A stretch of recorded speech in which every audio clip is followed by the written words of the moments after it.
साधन अपना करते और किसी चीज़ से नहीं, लाख उपाय कर लिए। बड़े बड़े लोगों को बुढ़ापे में आकर के हम देखते हैं जो जीवन में धर्म से जुड़ के नहीं रहा, बहुत दुखी होता, बहुत अमीर आदमी, बहुत अमीर आदमी, इतने धन संपत्ति हैं कि मैनेजर हिसाब रख रहे, और स्थिति उनकी ये है कि बोलते हैं क्या कि जीवन व्यर्थ हो गया। क्यों व्यर्थ हो गया? क्योंकि अब लगता है कि अब जाना है, आज जो कमाया यही रह जाना है, और आगे की कोई व्यवस्था नहीं है। आखिर ये तो खुला रहेगा ना, ये तो खुला जाएगा। और आपको तो है कि भाई परलोक में क्या जाएगा साथ में, तो संसार में भी धर्म करने से मन शांत रहता है, आप प्रसन्न रहिएगा।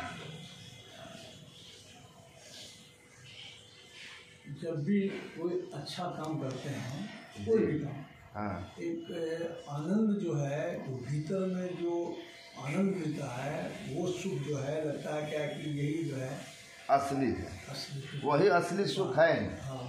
महादेवी वर्मा की मैंने कहानी पढ़ी, वो अपने डायरी लिखती थी महादेवी वर्मा जी। वो कम्युनिस्ट विचारधारा की थी, भगवान को, धर्म को, इन सब बातों को नहीं मानती थी वो। बाद में बहुत धार्मिक हो गई, तो दीक्षा लेने भी गई बौद्ध गुरु से, बहुत धार्मिक हो गई थी। तो धार्मिकता कैसे आया था उन्हें? बोले कि किसी को दान करने के लिए हम यही सिखाया गया था कि दान करने से किसी भी व्यक्ति को निकम्मापन को बढ़ावा देना है, भिखमंगापन को बढ़ावा देना है, इसीलिए दान मत करो किसी को। वो लिखती, हाँ हाँ, यही हमको सिखाया गया था, बचपन की यही शिक्षा थी, किसी को कुछ नहीं देना, भीख देना और दान देना हम फर्ज है। हाँ, भीख तो कोई भिखारी आके मांगता है, दान होती है श्रद्धा से, दान श्रद्धा से दिया जाता है। लेकिन उसकी शिक्षा उल्टी थी, जाको जैसा गुरु मिला। अब भिक्षा मांगने वाले से तो सख्त नफरत करती थी, कोई आ जाए तुरंत भगाती, बालक हो, जवान हो, बूढ़ा हो। तो एक बार जा रही थी दिल्ली ट्रेन से, लखनऊ से, तो बरेली स्टेशन पर ट्रेन रुकी थी, तो महादेवी वर्मा को भूख लगी, तो उसके पास टिफिन में पराठा और भुजिया और अचार आंवला का रखी थी, वो निकाली खाने के लिए, और ट्रेन रुकी हुई थी। जैसे खाने के लिए निकाली ना, एकदम पेट पीठ में सटा हुआ 9-10 साल का एक बच्चा उसके सामने आके हाथ फैला दिया। तो पहले इसको बहुत गुस्सा आया, लेकिन देखी कि केवल एक फटा सा पेंट है, शरीर बिल्कुल खुला है और मांग रहा है खाना, पैसा तो मांग नहीं रहा। तो मन में आया कि भोजन मांग रहा है, भूखा है, रोटी तो बेच के नहीं ना कुछ कर लेगा, दारू पी लेगा। तो उसको थोड़ा सी दया आ गई, और महिला भी थी, तो स्वाभाविक है, कितना दिन दिमाग पर रोक के रख दिएगा, दिल तो प्रभावी होगा ना, दिल प्रभावी होगा, तो दिमाग पर दिल हावी हुआ। नारी शक्ति, मातृशक्ति जगी, मातृत्व जगा, भूखा है। तो पूछे कि क्यों मांगता है भीख, माँ बाप नहीं है क्या? जाके उससे मांगो जो पैदा किया है।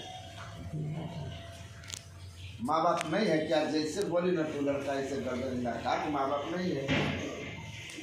उसको थोड़ा झटका लगा, बिना माँ बाप के बच्चे को डांट रहे।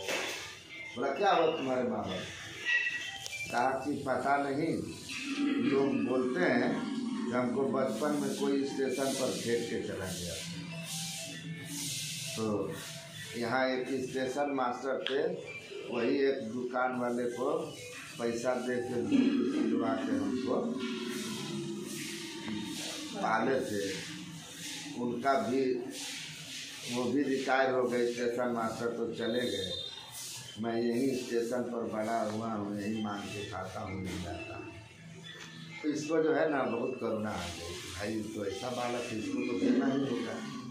तो लेकिन अपने लाइफ में पहली बार भीख दे दी, किसी को कुछ दे रही, 2 पराठा और भुजिया निकाल के दे दी। उसके पास 5 पराठा और भुजिया, तो लड़का खा गया, फटाफट खा गया, भूखा था। हाँ मतलब नहीं होता है, आपको 2 दिन से खाना नहीं मिला तो एकदम फटाफट खा गया। तो महादेवी वर्मा समझ गई चाली हाँ तो भयंकर भूखा है। तो पूछी कि और लोग गए, तो कहा हाँ, 2 रोटी और दे दे, 2 पराठा भुजिया, वो भी खा गया। उसके बाद पूछी और, तो बोला कि नहीं। तो वो अपना थर्मस से उसको पानी पिलाया। पानी पीने के बाद वो महादेवी वर्मा को बहुत ही श्रद्धा से देखा। होता है ना, आपने भोजन करा दिया, जान बच गई, बहुत श्रद्धा से देखा है। हाँ अच्छा भोजन था, एकदम श्रद्धा से देखा, पानी पिया, हाथ जोड़ के लड़का सिर झुका के सीख जाता है ना आदमी, अभाव तो सब सिखाता है। तो एकदम सिर ऐसे झुकाया और चला गया। ट्रेन खुल गई, 10 मिनट में खाओ उतर गया, ट्रेन खुल गई। महादेवी वर्मा उसके बाद वो एक बचा हुआ पराठा खाई। वो कहती है भूख हमें भी खूब जोर से लगी थी, पर बचा था 1 पराठा, अब भूख थी 5 पराठे। मैं वो 1 पराठा थोड़ा सा आंवला का अचार जो बचा था, मैं खा के पानी पी, और उस दिन हमें अनुभव हुआ। क्या अनुभव हुआ? इतना गलत हमको सिखाया गया। किसी भूखे को भोजन करा के स्वयं भूखे रह जाने में जो तृप्ति और आनंद अनुभव की, वैसा महाराज की जय।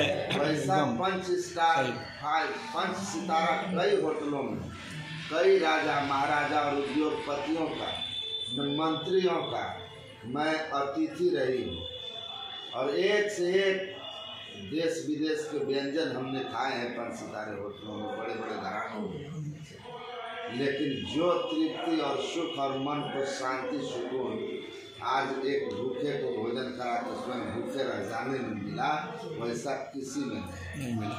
श्री सदगुरु महाराज की एकदम सच्चाई बात है। आज मैं समझी आनंद क्या होता है, आनंद क्या होता है, आनंद क्या, सुख क्या है, सुख क्या है, सुख का परिभाषा क्या है। हाँ सुख की परिभाषा छिपा के खा लेने में जो ऐसे किए हैं उनको अनुभव। हाँ जमुई जिला लखीसराय, हाँ लखीसराय जिला में हम लोग सत्संग में गए थे। जिला अधिवेशन था, एक स्टेशन के बगल में फिर एक मकान था बड़ा सा, दोनों तरफ से रास्ता, बीच में कमरे बने हुए। वो भी बहुत अच्छा व्यापारी थे जिनका मकान था। उनको 2 पोता 1 पोती थी, एक लड़का से, और एक लड़का से 1 पोता 2 पोती, ऐसे उसी मकान में ठहराया था। तो सुबह सुबह 7 बजे उनका पोता 10 साल का होगा, तैयार होकर वो स्कूल जा रहा। तो उनकी बहू जो है ना, लड़का मेरे रूम के सामने आके खड़ा हो गया था। तो पीछे से बहू आई और एक टिफिन उसको देते हुए बोलती है कि बेटा आज ना तुम्हारे पसंद का गाजर का हलवा बनाई हूँ, किसी को मत देना, अकेले खाना, नहीं तो तुम बांट देते हो सबको। तुम्हारे पसंद की बनाई हूँ, बहुत टेस्टी है, तुम खाना अपने, किसी को देना मत। तो बोलता ठीक है मम्मी, किसी को नहीं देंगे। हम सुन रहे थे, हम बोले रुकिए रुकिए मैडम रुकिए, हम बोले रुको, तुम भी रुको, बच्चा को रुको। जा रहा था उसका बाप, उसको कार से छोड़ने, बाप कार में बैठ गया जाके बेटा को ले जाने के लिए। तो हमने रुको 2 मिनट, तो रुक गई वो। तो हम जो है हम बोले कि क्या सिखाया आप बहन जी इसको, क्या सिखाया आपने? कि तुम्हारे पसंद का बहुत स्वादिष्ट गाजर का हलवा बनाए, इसीलिए किसी को देना मत, अकेले अकेले खाना, यही ना। तो जी इस सबको बांट देता है। हम बोले बहुत गलत चीज़ सिखा दिया है। आपको सिखाना चाहिए था कि बेटा गाजर का हलवा बनाए हैं, हाँ टेस्टी है, थोड़ा थोड़ा अपने दोस्त को भी देना और बाकी खुद खा ले। पता है आपका इसका प्रभाव क्या पड़ेगा, इसका संस्कार क्या पड़ेगा, आप नहीं जानती। ये बात इसके मन में बैठ जाएगा कि जो अच्छी चीज़ होती है ना वो अपने लिए होता है, उसमें किसी को हिस्सा नहीं देना है। तो ये संस्कार आज स्कूल में अपनाएगा, कल अपने भाई बहन के साथ अपनाएगा। जो अच्छी चीज आएगी ना वो पहले उठा के जबरदस्ती ले लेगा, बड़ा है ना, आपको भी नहीं देगा, किसी को नहीं देगा। और तब उस समय कहिएगा कि बेईमान हो गया। बेईमान किसने बनाया? बेईमान तो आपने बनाया कि जो अच्छी हो तुम मार लो, तब अपने कब्जे में कर लो भाई। तो सिखाओ अच्छी चीजें, कभी भी अच्छी है इसलिए ले लो, नहीं अच्छी इसलिए बांट लो। जिसमें देने का आ गया ना, ऐसे आ गया ना जिसको, जो ऐसे किया ना तो शांति इधर आ गई, सुख इधर आ गई।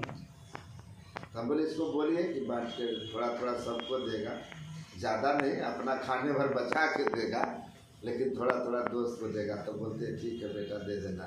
लड़का के चेहरे पर जो प्रसन्नता थी, क्योंकि उसको दोस्त को बांट के खाने की आदत थी। अब मम्मी बोल रही थी बच्चा है, चेहरा उतर गया था उसका।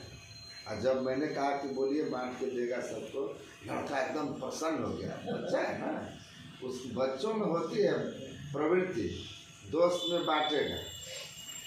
तो उनको अच्छे गुण को आगे बढ़ाइए, आगे ले जाइए, नहीं तो वो फॉर्मूला वही होता है।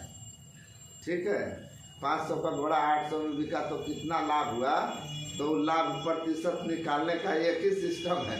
वो 700 का घोड़ा 900 में भी बिकेगा तो वही फॉर्मूला होगा कि नहीं। तो वो फॉर्मूला भाई दोस्त पर लगा दिया कि अच्छी चीज़ खा लो, परिवार पर भी लगा देगा अच्छी चीज़ दबा लो। हाँ उसका दिमाग में बैठ गया, वो संस्कार बन जाएगा, संस्कार बन जाएगा, बुद्धि की वही उसकी प्रवृत्ति हो जाएगी। तो अच्छी चीजें, छोटी छोटी बातें जीवन में बड़ी घटनाएं लाती है। महादेवी के जीवन की एक छोटी सी घटना गरीब को खिलाती है बच्चे को, और वहाँ उसको शांति मिलती है और कहती है कि मैं आज समझी जो हमको शिक्षा दिया गया था वो अनाज खाया। दूसरे को खिला के स्वयं भूखे रहने में ही शांति और तृप्ति है।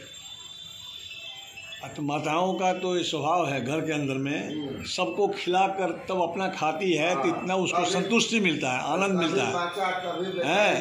न बचा तो भी जो है, लेकिन इसके ऐसा प्रत्यक्ष जो है उनके साथ रोज का बचा रहेगा तो उसको होगा कि थोड़ा रुक जाता।